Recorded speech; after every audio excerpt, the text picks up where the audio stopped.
The MLB Daily Dish is a daily feature we're running here at MLB TD that rounds up roster-impacting news, rumors, and analysis. Have feedback or have something that should be shared? Hit us up at MLB Daily Dish on Twitter or at MLB Daily Dish on Instagram. The Brewers have brought Moustakas back on one-year deal. This comes just a few months after Moustakas declined the $15 million mutual option with the club and opted for free agency and a $1 million buyout instead. Marcus Stroman has some strong feelings about his club, stating that the Blue Jays have offered nothing regarding long-term deal. He also went on to say that Toronto has paid no attention to signing proven veteran players. Finally, a thing. The Yankees have signed Luis Severino to a long-term extension, keeping the ace on lock for seasons to come.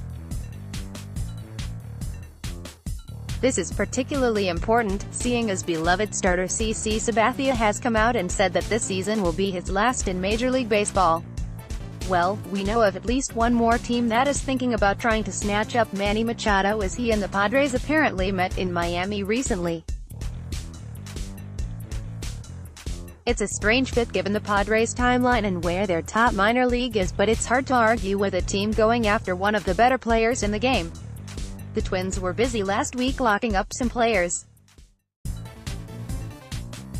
First, they were reportedly close to finalizing an extension with Jorge Polanco with terms that were reported to be similar to what Jose Ramirez and Colton Wong got.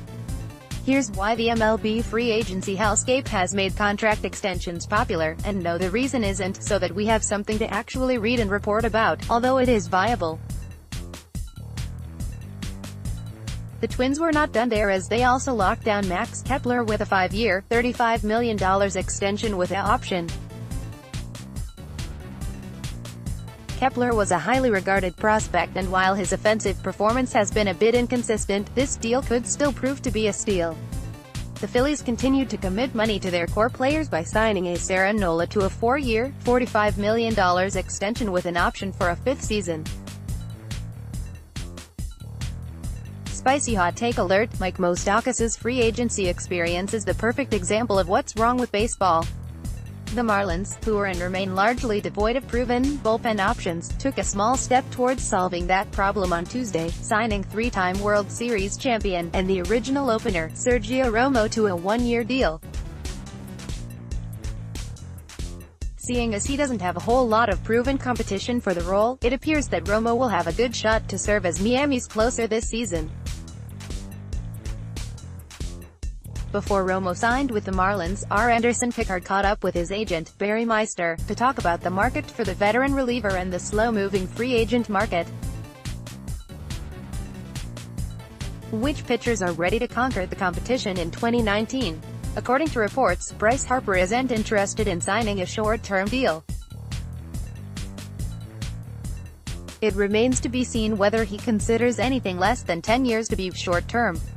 Whether or not the Athletics could convince Kyler Murray to forego a lucrative football career and honor his agreement from when he was drafted in 2018 to play baseball has been a hot topic this offseason. That saga has now played out, as Kyler has officially decided to ditch baseball in favor of football, leaving Oakland without their first-round pick from the 2018 draft and no compensation for it, other than getting part of his signing bonus back.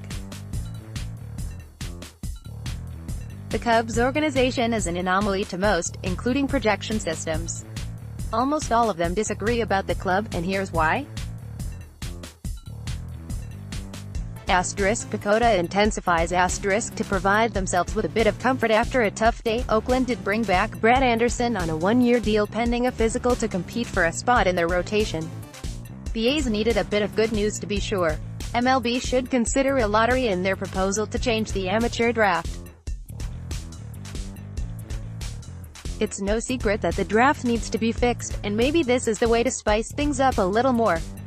Beloved veteran outfielder Curtis Granderson will look to play another season in the big leagues, as he's inked a minor league deal with the Marlins and will try to win a job this spring. If he does end up making Miami's roster, it'll be interesting to see if he's flipped to a contender down the stretch for a 3rd straight year. He seems to be somewhat of a good luck charm, as he's played on 9 playoff teams in 15 seasons, including 3 that have advanced to the World Series. Eduardo Rodriguez is primed for a breakout, so let that be a note to all of you gathering your fantasy team predictions.